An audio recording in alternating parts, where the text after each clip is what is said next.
How you win business is how you lose business. If you compete on price, you'll lose on price. I wanted to be the objective, better option. And to be the objective, better option, it was going to take time and investment into our technology to actually have a product that was objectively different versus subjective. Every founder I work with eventually hits the same wall. You spend the first few years building an engine, figuring out how to deliver consistently, hiring the right people, getting the operations to a place where nothing breaks every time you add another dollar of revenue. And the moment that engine finally works, you realize something. The thing that made customers fall in love with you in the first place, like that personal touch, the way you knew their name, the fact that you cared, is the first thing that scale tries to take away from you. So today I'm sitting down with two founders who have spent the last 8 or so years building companies designed to solve exactly that problem from opposite ends. Chase Dalton built Silicon Signs to make a brand show up the same way on the 200th building, exterior and interior, as it did on the first building. And Rick Elmore built Simply Noted to make a customer in location 47 still feel like they mattered as much as the very first one. So, same problem, different services. Let's get into it. Rick, take us back to the MBA marketing class, the moment a throwaway comment about a handwritten note turned into a company. Feel free to go even further back if you feel as though that's relevant, because I know there's quite a bit of backstory we could get into here. Yeah, well, great. Thanks for having me. I appreciate to be here. Yeah, my origin story is pretty unique. In a previous life, I was an athlete, played Division 1 in professional football. Thought I was going to do that for my entire life. I thought I had the ability or the potential. Got drafted to the Green Bay Packers in 2011. Got to live out my childhood dream and played 3 years in the NFL. The typical NFL career. Got to travel around and have the Tom Brady, crazy experience. But yeah, going back, when I got done, I was kind of like at a inflection point or like fork in the road. I was like, man, I have to reinvent myself. Like all of a sudden, I'm not an athlete anymore. So I talked to some of my old teammates and did what a lot of them did and got into corporate medical sales. But I found out pretty quickly that wasn't going to be my career. I had a lot of success. I just took everything that made me successful as an athlete, and they call them the transferable skills. Hard work, teamwork, perseverance, passion, desire, competition, all those things I've been developing since I was 8 years old, and just applied it to my corporate career. But I didn't like being held in the box. I wanted to learn everything about business. I wanted to know how to build a business, how to start a business, what marketing was, what PR was, like all the things that made a business. So I went back and did my MBA in 2017, and that scared the heck out of me because I was never a good student. I always share this on podcasts that I had a football coach. I'm not going to say his name because I don't want to get him in trouble, but he always said that school's number 1 and football's number 2. And so he's basically saying, like, if you're on scholarship, you're here to play football. Like, school is secondary. And I always believed that. But it wasn't until I went back into my MBA that I fell in love with learning. When I was going back and learning something that I was interested in, it lit my soul on fire. And it was about a year into my MBA, I was sitting in a marketing class and I was sitting there just trying to like pull something out of it because I was a year into my program. I was like, the light bulb moment has not clicked. And what you are seeking will find you within your journey. And I completely agree with that, why it's important just to continue to keep on going because it will reveal itself, and it really did. And this marketing professor said something that changed my life and gave me that light bulb entrepreneurial seizure moment. And he said, at the end of a marketing lecture, he was going through all the success rates in marketing, email, direct mail, cold calling, all the traditional channels. And I don't know if he was meaning to do this, but he said something that, again, changed my life. He said, hey, guys, you know what works better now, if not better than ever, is a good old-fashioned handwritten note. They're rare. People aren't doing it anymore. The inbox is full. The mailbox is empty. And a handwritten note gets opened 99% of the time. I was like, that is a no-brainer. Like, but who has the time to sit down and do it? Like, me and my wife used to send out just printed holiday cards once a year. I think we did it 1 year, and we didn't do it another year because it took so long. It took us like 2 weekends just to write an address on an envelope.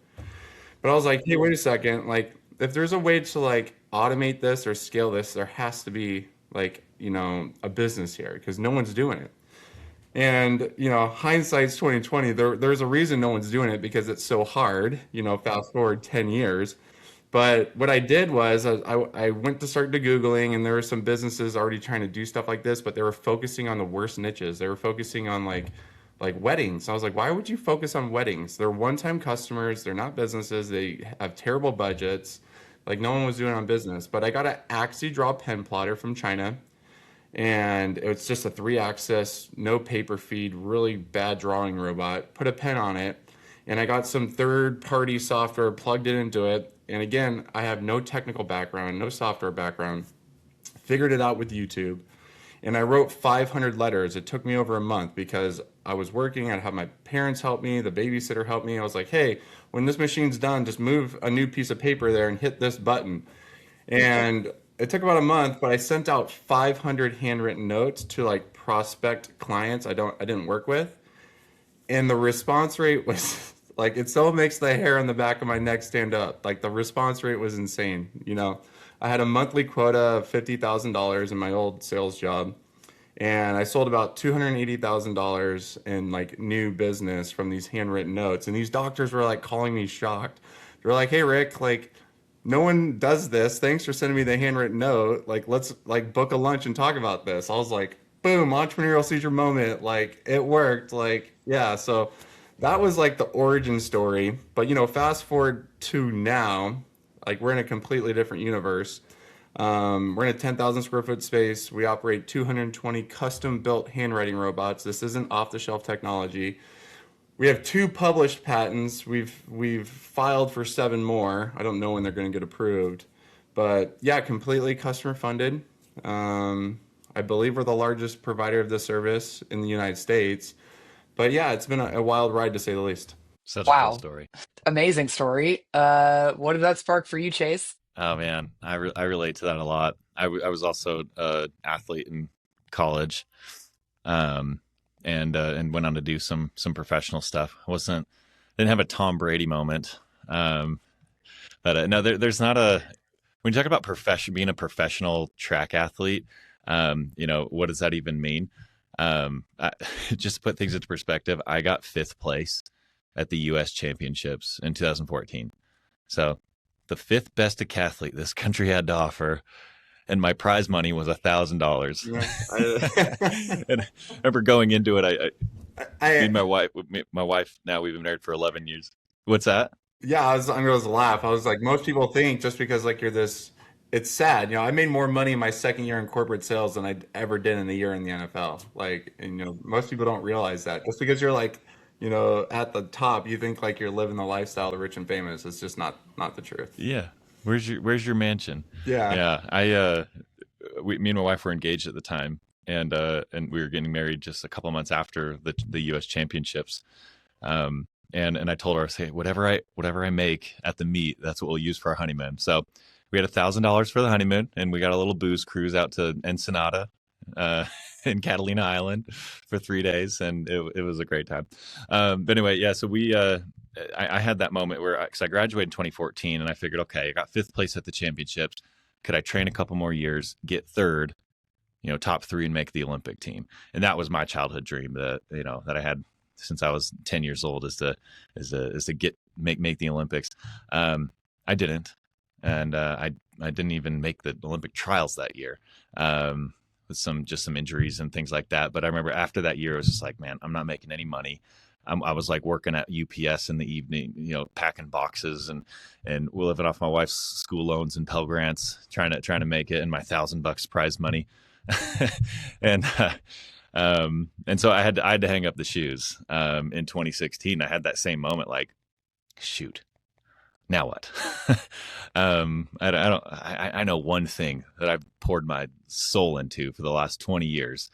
How does that translate into anything worth making money? What do I go coach a high school track or college track and make 45K? No, nothing against that, right? But it's just, I had bigger ambitions than that. And I wanted to build something. I think it's, our coaches out there are changing lives. My wife's a track coach at a high school. She's at state meet right now, actually. Um, but anyway, I had that moment where I was like, yeah, do I have a marketable skill in this place? And it turns out, I think like kind of like what you said, Rick, is when you learn that you can pour your heart and soul and time into something and be elite, it's not just luck that it happened with one thing. It just happened to be that's the thing you chose at that time.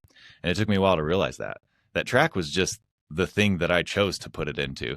But whatever else I chose to put it into works as well, whether it's family or business or or whatever else you're choosing to do. And so that I really resonate with that. That's something that people don't think about. I think as a both as an athlete, even as like a business owner, like I've talked to colleagues who have now sold their businesses, and they're just like, shoot, now what? Like that gave me life and it gave me identity, and now I sold my business, and what am I going to go mow the lawn tomorrow, or Well, what do I do now?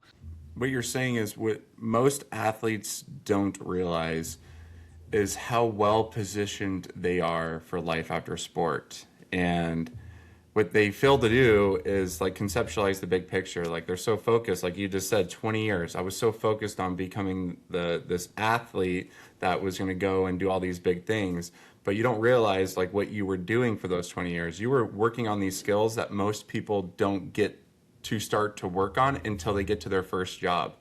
And I remember, I was going after a sales job, and you know, I don't want to say it wasn't easy because I had to like interview and go through a process, but like having that college athlete or professional athlete star on your resume, it was like a gold star. They're like, oh, this person knows what it takes to compete. They know how to deal with failure, and they know how to keep showing up even on like the hard days. So like you were just saying like, hey, I was at this inflection point, but it takes a little bit of time to like realize like, hey, like I'm actually in a really good spot here. Like if I can just take everything that made me successful there and kind of just redirect it to something else that I'm passionate about, because you have to be passionate about it. And like I'm passionate about like technology. Like that's the only if you do something for money, like you're gonna phase out, you're gonna burn out, and then you're gonna quit, right? Like if you started to be an athlete at 9 years old because you wanted to make a lot of money, like you wouldn't make it. Like kids excel because they love playing the sport. They love competing. They love what they're doing, right? That's what allows them the energy to push through and persevere. But yeah, I just think most athletes fail to realize that. They're used to being told what to do, how to do it, and they just go out there and compete. When they have to start thinking, using their brains and redirecting, like that's where they stall. But it's just a stall. Like they can kick it back up if they choose to. It's just really helping them see that. And I'm actually really passionate about that. I've thought about starting a podcast about like life after sport, because there's so many athletes that can make such a big impact, and they just fail to see how. And I think some of the best entrepreneurs in the world are retired athletes because they know what it takes and they have the resilience to do it. Rick, you talked about this light bulb seizure founder moment. And first of all, I love that. Chase, what was that light bulb seizure founder moment for you? Pretty soon after college, I heard about a law that passed in Utah that allowed for school buses to put ads on school buses to generate revenue for the school district. And so I saw that. I'm like, hey, maybe there's an opportunity here. And I went and I just walked around and talked to a few companies and just said, hey, if you were to have the opportunity to advertise on a school bus, would you? And like, what would you be willing to pay for it? Just like complete cold, R&D. And I got a couple people like, oh yeah, we do that, and we got a marketing budget for that. That seems like it'd be a good thing for us. So then I went to the school district and I said, okay, I got some people that are ready. I'll manage this. I'll split the revenue with you. So I started this business called Yellow Bus Media in 2015. And in our first year, we did about 110,000 in revenue, which sounds cool, but it was not any money. By the time you split it and buy materials, and there was nothing left there, and it was a lot of work. But one of the last contracts, I think, if not the last contract we sold, was to UVU, big college here, and we sold it. I don't know. I don't remember how much it was. It was a $15,000 or $20,000 advertising contract. And we sold it, and we were kind of getting art files together. And I get called a couple weeks later. The athletic director over marketing had moved jobs. New one came in. saw my name on a contract, called me and said, "Hey, Chase, will you let me out of this contract, please?" Said, "No, sorry." Um, but I also didn't want to blow anything up. And I said, "What are you trying to accomplish here?" And he said that he's like, why would I advertise to a bunch of neighborhoods when I have 60,000 students on here to try to get to the games? And I said, "Okay, so how are you going to do that?" And he said, "I'm going to put banners up everywhere, all over campus." And so I said, "Okay, I'll just sell you the banners then instead of the school bus ads."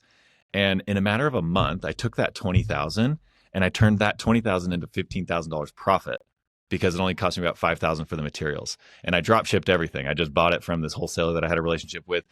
That was my moment where I was like, "Oh gosh, $15,000 like cash profit at that moment was more money than God at the time to me." And so that was the time I said, "Okay, I think there's a lot more people who are willing to buy signs than ads on the school bus, and the profit margins are way higher. Let's do this." And so then I've been doing that ever since. I completely pivoted to signs. All right. So most companies pour fuel on the fire first, and then they figure out the operations along the way. And it sounds like both of you kind of did it the other way. Like you tried to get your operations in order and then figured out, like, now how do we scale this thing? How do you know when it's time to like get out of the weeds, to pour, fuel on that fire and to scale your business? Well, I think it matters how you start your business. So we didn't get funded. So I think historically what most people do is they'll analyze a market, get an idea, get the data, go raise money, and then just try to grow as fast as possible. And we just did not go that route.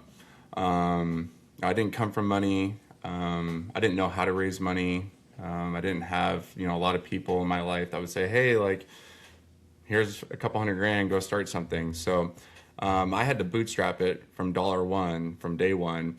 And my mindset was always for 5 years from now. So if I was going to work on something right now, that if I was going to spend any time, it was going to have to pay dividends 5 years from now. So when I started researching how to do that, I had to look at like evergreen content.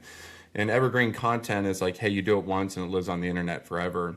So what I started like really trying to focus on was like SEO and podcasting and building backlinks, because that was going to build up our brand, our reputation, our social proof. And I knew that the work I did today was going to continue to last. But I also learned really like early on, I never like to, how you win business is how you lose business. So if you compete on price, you'll lose on price. And I never wanted to be like a subjective, like, hey, you want to work with me because you like me. Like, that's always great. And I think that's an important part of any business. Like, you obviously want to have good relationships with your customers. But I wanted to be the objective, like, better option. And to be the objective, better option, it was going to take time and investment into our technology to actually have a product that was objectively different versus subjective. Because my mom had a business when I was growing up, and she kind of inherited it. The lady who ran it, like, she got divorced and then she got sick, and then she didn't want to live where she was. So my mom was like a medical biller, so she just overtook the office. But I kind of watched what my mom did, and she was a relationship person. And then when the economy changed, like, it didn't matter. Relationships didn't matter. Like, they had to do objectively what was best for their business. And these people stopped referring patients to my mom's office, and they just hired somebody internal because they had to do it to keep their business afloat. So I was like, I don't want to be like, you like me, so you work with me. I want to be a product that is objectively like a better product than anybody else on the market, to protect myself from that. So we went all in on technology. People historically have just sold dumb, cheap handwritten mail. When I say dumb and cheap, I'm not saying their product's dumb. I'm just saying there's no technology in it. And what Simply Noted has done, we're not using actually draw pen plotters, which anybody can buy. We're not using an auto pen, which the president, uses. We started there to get us off the ground, but everything that we do is a platform. So like, every handwritten piece is tracked to the mailbox. Every handwritten piece that we sell has a trackable QR code. It's built on a platform of an API and webhooks. We have deep integrations into software. We like to be like the plumbing, like a plumbing in your business. Like you can install us and we kind of work under the scenes, but we integrate into your CRM, your payment platforms, your ticketing software, whatever you want, and we can automate sending handwritten mail, track it to the mailbox. When it gets delivered, you get a notification. You can kick off a sequence. You can automate an email. If they scan the QR code, you can automate a text or a Slack notification to a sales rep to pick up the phone. So this is deep, like technology, objectively different handwritten mail. So instead of like historical, cheap, dumb handwritten mail, we still are pretty competitively priced, but we are smart handwritten mail, and nobody else can do that. And I just knew like I didn't want to be playing in the same pool as everybody else. Like I wanted to sell a similar product, but a much better product. So when I got the opportunity to sit down with somebody, I can actually like stand up, proud and say like, hey, like, sure, I'll talk about how we're different because we're objectively different. Like I'm not going to rely on, are you in a good mood and we have a great connection on this one Zoom call that I may never get again. I want to leave you with information that nobody else can compete against. So, yeah, we went hard on software development, engineering for 7 years. We invested over $4 million into our technology platform here. Again, all customer funded sales. And I'm so glad we did that. Most people think in terms of like a year or like 6 months. Like it's really hard for them to think 10 years out. But if you think of any great business, like the first 5 to 10 years is brutal. Like it's absolutely brutal because you're figuring it out. You're a first time or maybe a second time business owner. You know, economy fluctuations, pandemics, wars, all these things that just you can't control, right? Inflation, right? So just to like get a business to 10 years, what an incredible like feat that is in itself. But like to innovate and create something that's different, I'm incredibly proud of it. But yeah, going back to your original question, I wanted to invest in stuff that was going to work 10 years from now, versus traditional. What most people do is like, hey, we'll just throw money at ads. But like, if you throw money at ads, like you're going to waste time and budget because your product may not be ready to scale. And our product was not ready to scale for like up until like year 5 or 6. We just didn't have the infrastructure, the technology, the tools, the team. And it works out. Like timing is everything. Like when it's supposed to happen, it's going to happen, but you got to put in the time every single day to make sure that I'll go back to the Tom Brady thing. Tom Brady, like you never know when you get your shot, but you got to work every single day like today's that day. And like that's what we did. Like today could be the day that everything changes. And if we get that opportunity, we have to be ready.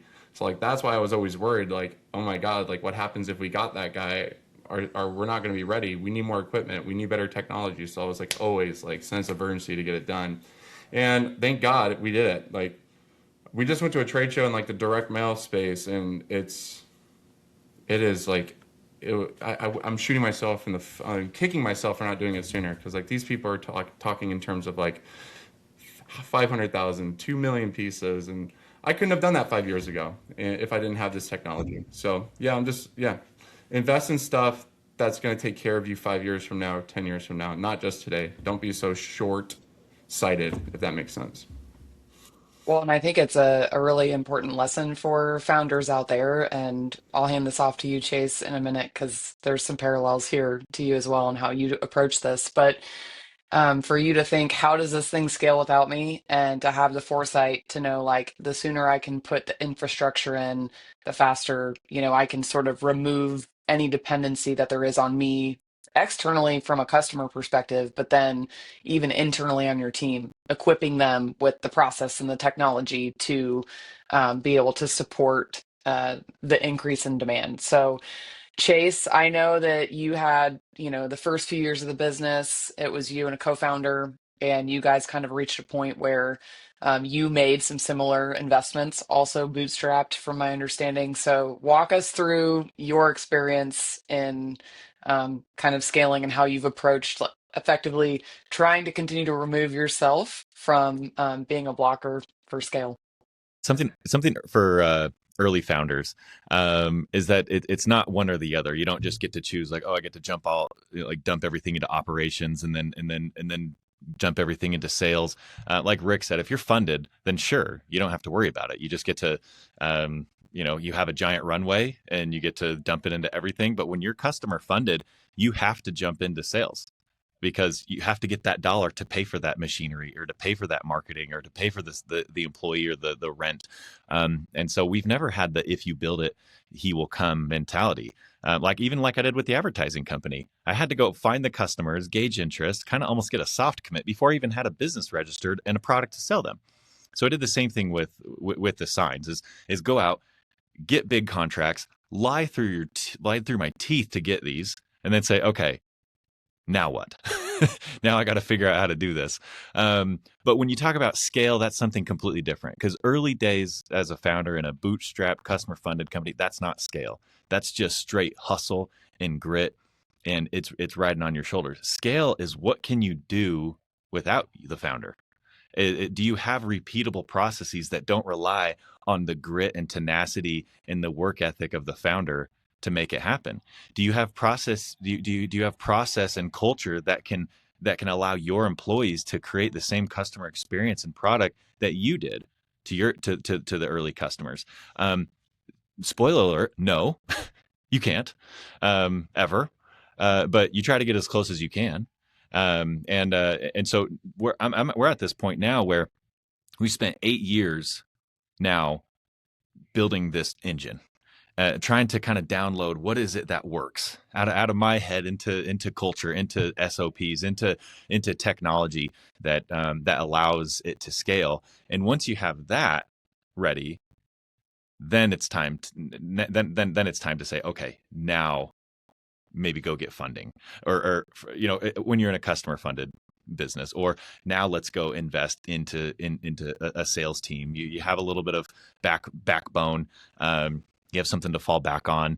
I mean, we were always sales focused, like you said. We have to get the money in, but I do remember my first manager at Striker. He always said activity equals results. So, in the early days, like you're not going to know what to do, and I think it's really important just to get started, and everything will reveal itself to you like within that journey. But you said something that it actually stood out to me. Like we landed a whale of a customer. We had like no reason ever No working with. business getting it. No business. Like we landed because of just how much activity we did. And when I say we, I was the only sales rep for like the first 3 years. And the reason we got them, they emailed me on a Saturday, and I have my phone in my hand all the time, and I responded to them within 5 minutes. And we got this customer, it was Sendoso. Sendoso is this big sending platform, and they were paying us like 60 to 80 grand a month, which our average like invoice at the time was like $1,500. And that was luck, right? And that was just because I was on my phone and I happened to respond. And through that stroke of luck, we got that contract, and that's what really funded, our business for a couple of years. And it helped us do all this engineering and all this development and get all this equipment. But you never know when that opportunity is going to come. So it goes back to that Tom Brady thing, right? You got to be ready. And you never know. It can be on a Saturday at 9 a.m. and a customer reaches out to you. And if you respond, they're going to appreciate that. They're going to believe in you, and they're going to want to work with you. And so we got lucky, but it was because of just how much activity we did and being ready. And we supported them the best we could. And we were always overworked with what they gave us. But you never know where you're gonna get that client, and that client can change everything. And that client changed everything for us. And I'm telling you, we never would have been this company without them. But that was just, again, a lot of work, being ready, and just holding on for dear life, because you are going to get those opportunities, and those opportunities will change your business and change your life. And we're very fortunate for that when it came. So, Rick, you said something on our last call that I want to put on the table, kind of taking this idea of putting in the right infrastructure to set your team up to be ready to scale. And it's inevitable that we're going to talk about AI next. So you said something to the effect of it's not. every business is going to end up with a centralized hub of agents overseeing stuff. Like it's not just a product, it's a feature. Walk me through your philosophy on this. I am absolutely so bullish on AI. So what I've actually been doing for the last 8 years is sales and marketing automation, lead generation. I've spent so much time in SEO, PR, Google ads, meta ads, how all these ecosystems work together. I've been building APIs, application program interface interconnections between softwares, using webhooks to grab data to automate things. So I've had a very integrated mindset, like how can we integrate things to automate things? And um, all I do is listen to podcasts, listen to audible, like audiobooks, all about sales and marketing automation. Like this is just like what I do. And it wasn't until November of 2025 when OpenClaw got released, and some people may know what that is. But what OpenClaw was is that you're basically giving an agent access to your terminal on a desktop so it can control your computer and it can control a browser. So with like my mindset of like knowing like how APIs work and webhooks work, I was like, "Oh my God, like next light bulb moment, from like 8 or 9 years ago when I had the simply noted light bulb moment, I was like, if a agent can control a computer, like it can do blog posting. If an agent can control a computer, it can manage my email. If an agent can control a computer, it can go to PR websites in a browser, find PR opportunities, and pitch on my behalf. And I actually speak on this. I've done, 10 plus events in the last few months here in Scottsdale, Phoenix area. And my vision for the future, and like this is what's going to happen, this isn't like, like just like a wild hair, is traditionally what businesses have done. And I'm sure Mel and Chase, you guys can talk about this, but you go to a browser or another software service for something. So like your CRM, like your PR tools, your SEO tools, your Google ads, you have to go to their platform to run whatever service. But every tool now has an API. There's a way to integrate. So instead of going to them, the future is going to be getting all the data into a centralized place.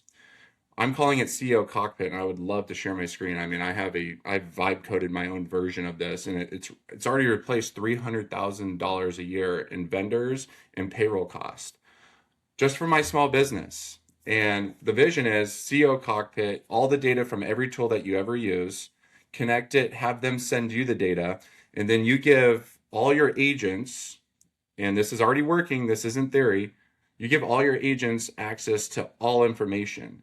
And that's what agents are good at. They're good with lines of code, and they can process millions of lines of code in seconds and take the next best action based on what's happened, their research, and what it needs to be done instantly. They work 24/7, 365, and I have all this living on a Mac Mini in my office. And the agent's free. We use a local large language model through Quinn and Olama, and those free like large language models are getting better every single day.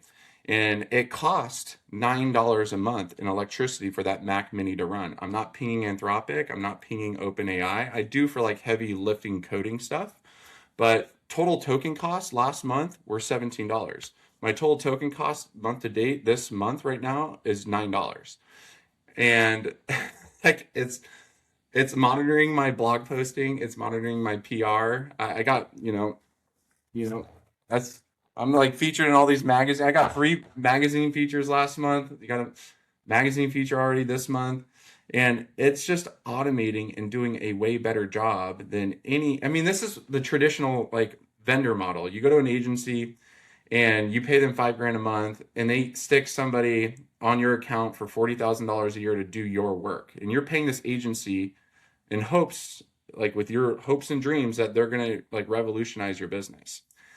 But your AI agent, custom to your business, runs at a PhD level, works 24/7, never calls out, and can work 365, 365 days a year. So like that's the world we're moving into. I'm excited for it. I think it's just going to give businesses more leverage, especially the early movers. And again, this isn't theory. It's already working. It's already happening. And business owners have to think, doesn't matter if you're a plumber, it doesn't matter if you're a robotic handwritten mail company or a sign company. You have to think, how can I be an AI first company? In every role, from operations, marketing, sales. I mean, I have an SDR agent that handles all my bookings. Like if I get a pricing request in my support email, SDR agent responds. If I get a cold email response, SDR manages the cold email response. Any new person that signs up to my website, SDR handles it, all AI agent.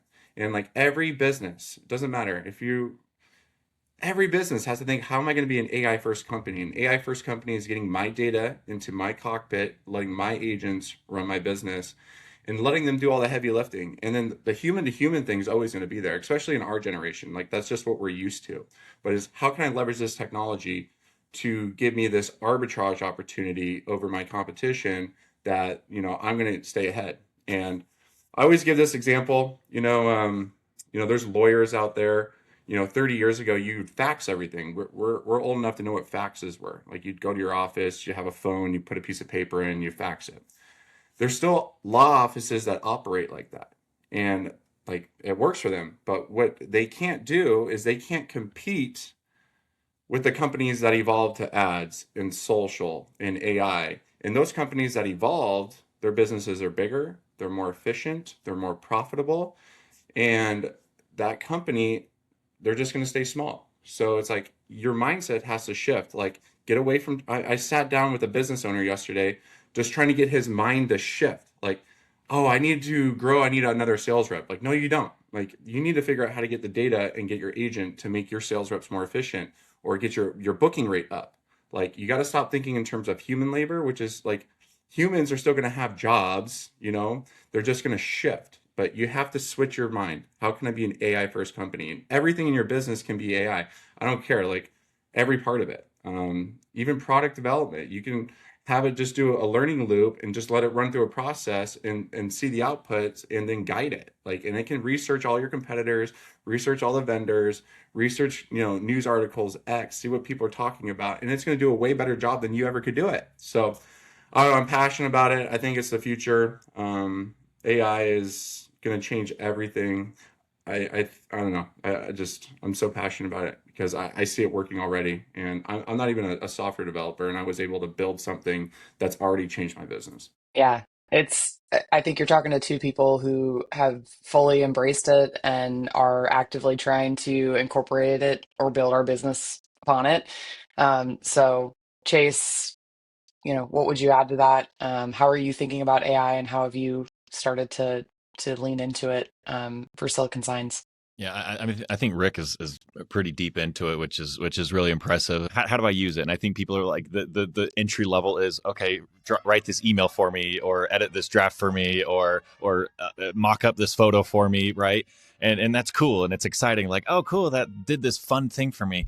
But just the next step above that is literally for $17 a month, like buy Claude Code and put a prompt in that says like, build me a platform that does this thing. I mean, just last night, I was sitting on my porch after my kids went to bed, and there was an issue with some customer experience things that I was dealing with that day.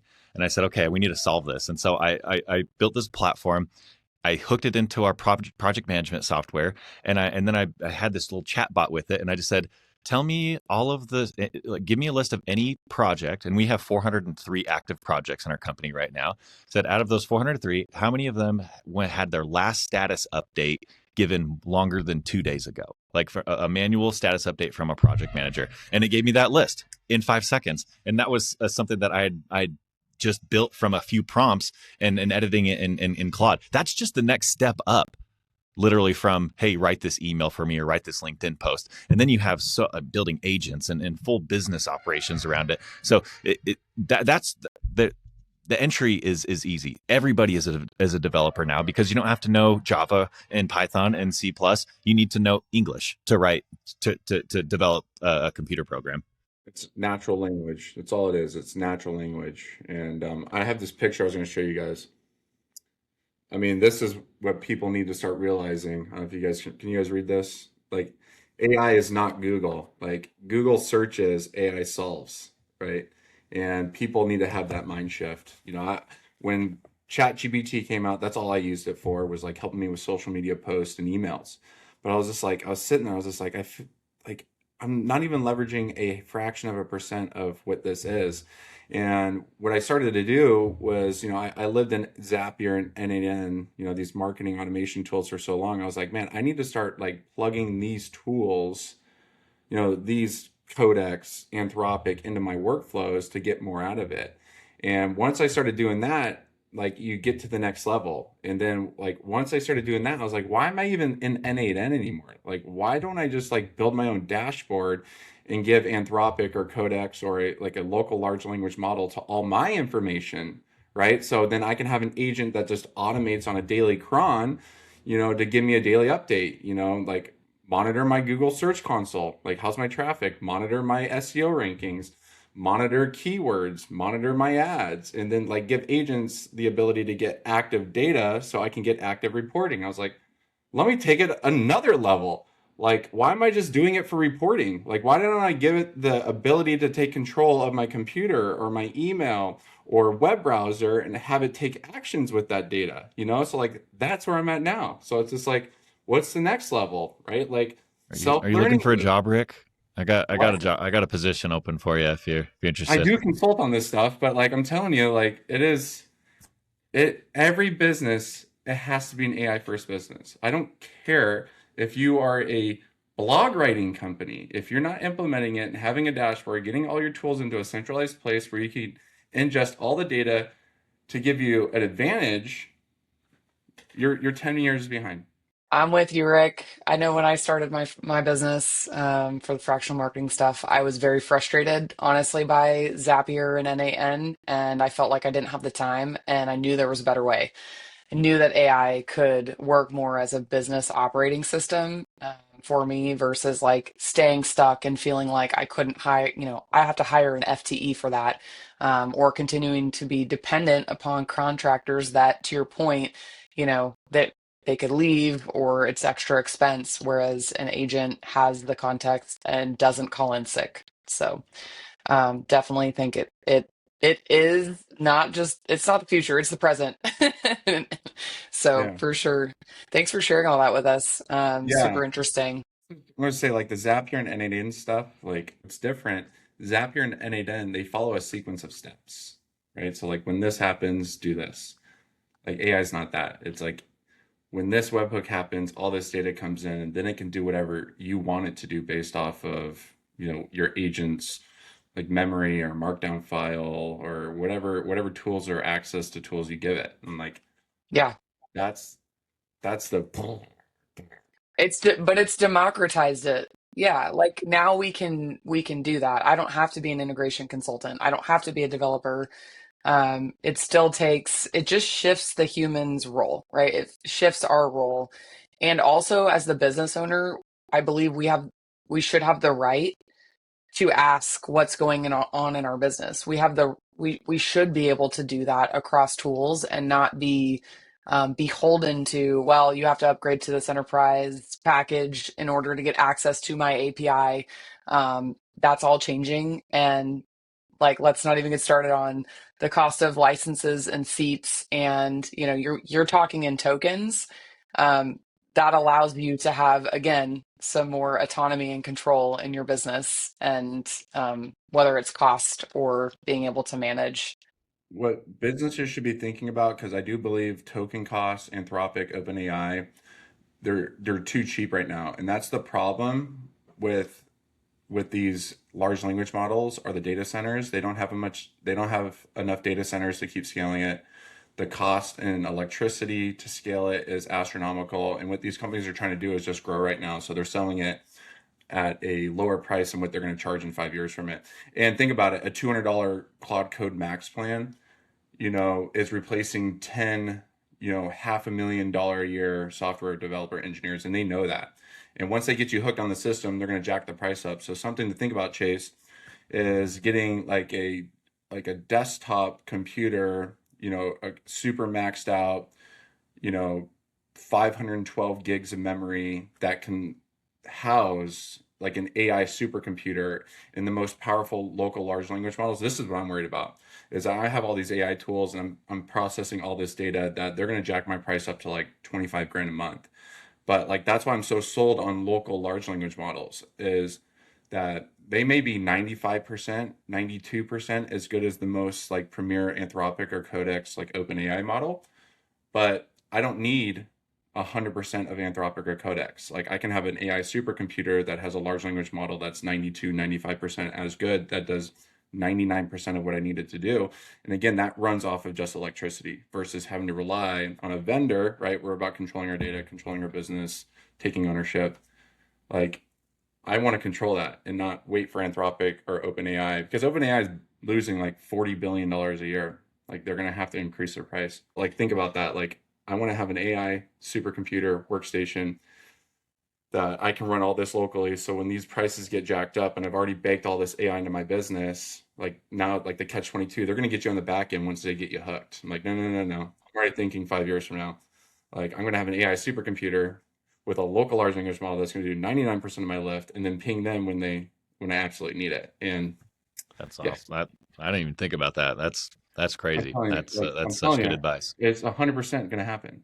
So, usually my last question is around, or at least for y'all, it's around being bootstrapped and kind of the decision to do that. How much of the way that you've been thinking, especially Rick with AI and, scale and where the company is going, how much of being bootstrapped has influenced some of the decisions you've made or steps you've taken? Like even just your last point about not being beholden to, has that played a role in your mentality? Well, I think being bootstrapped is a blessing because it forces you to grow, and I think you grow through what you go through, and makes you more risk adverse, versus just having the we have money, just spend it. So there's a little bit more thought that goes into every decision, and being bootstrapped, especially for a young founder who's never started a business, it's the best way to go because you'll learn so much more. But I don't know. I think being bootstrapped is everybody, if you're going to start your first business, should do it because you're going to make a lot of mistakes. And I heard, I said this once when I was trying to like raise money, and we haven't raised money, but I was like, man, we can grow faster if we had money.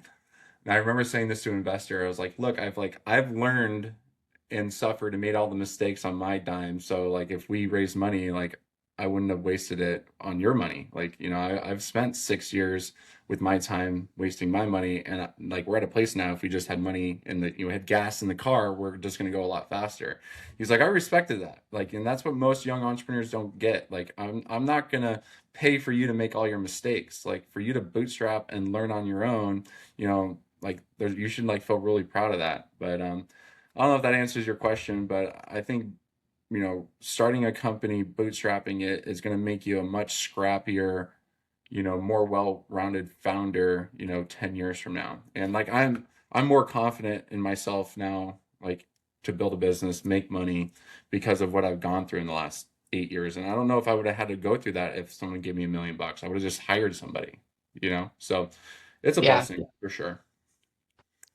I'll just say I didn't name my company Grit because I didn't want to scrap and claw my way through. So that totally resonates with me. Chase, what does that spark for you? Yeah, I'd agree with everything that both you just said. Um, but yeah, there's no backup plan. All right, well, you're betting everything on yourself. If it doesn't work, there goes your mortgage payment and your car payment, and your standard of living. And so it forces you to really bet on yourself, as a bootstrapped business, and it also forces you to get involved in every area of the business. Right? If you just have this giant runway, then why do you have to really get into the cash flow, into the accounting, and to count every dollar that comes in and out of your business? That's an integral part of understanding how businesses run. You can get an MBA, and I bet Rick has learned 100 times more after getting an MBA than sitting in class. All right, that from bootstrapping a business for the last 8 years and building a multi-million-dollar business. And I'd say the same thing. I probably have an honorary law degree to go along with it too, with lawsuits and contracts and everything that you have to kind of go through. So yeah, I'd agree. Plus, gosh, it's not like anyone's just trying to give money to any random idea startup, right? Unless you're doing something in San Francisco, like it's not as easy as just like, oh, I want to go get funding. I'm going to. But even if you did, I'd agree with Rick. Go do it yourself. Prove it Yeah. to the world. Well, I think that's a good place for us to end. I know I work with a lot of founders, and the ones who bootstrapped almost always build differently than the ones who raised. So appreciate you guys both sharing your experiences with that. So if you're watching still, what I'd take away from this episode, the companies that are going to win in the next 1, 3, 5, 10 years aren't the ones that are just scaling the fastest. And they're not the ones that are just automating everything. I think both of you described companies that figure out early which parts of the work need to stay human, and then you engineer everything else around protecting that. So thank you for tuning in to this episode of Here's Your Sign.